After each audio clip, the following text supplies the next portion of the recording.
ரொம்ப நாளா அந்த எலிப்பையில வாங்கணும்ட்டு ஆசை. ஒரு வழியா இன்னைக்கு நான் இந்த ஹாம்ஸ்டரை வாங்கிட்டேன். இதை நான் செலக்ட் பண்றதுக்குள்ள பட்ட பாடு இருக்கே.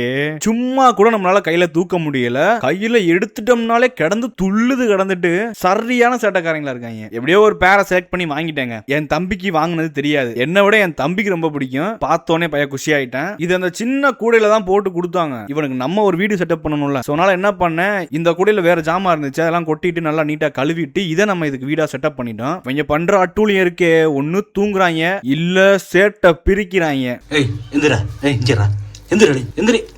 இவங்களுக்கு சோறு ஊட்டி பாக்குறதே ஒரு தனி அழகா இருக்கு. அதாவது இது எப்படின்னா, இப்ப இது போய் அந்த மூலையில படுத்துதுன்னு வைங்களேன், இன்னொரு ஹாம்ஸ்டர் போய் அது மேல போய் படுத்துக்கும். இந்த மாதிரி இது பண்ணுது மாத்தி மாத்தி. இதை பார்த்தோம்னாலே நமக்கு பொழுது போறதே தெரியாது போல. அந்த அளவுக்கு ரொம்ப ஆக்டிவா இருக்காங்க. அப்புறம் கைஸ், பாம்பு வாங்கி வளர்க்கலான் இருக்கேன். என்ன சொல்றீங்க?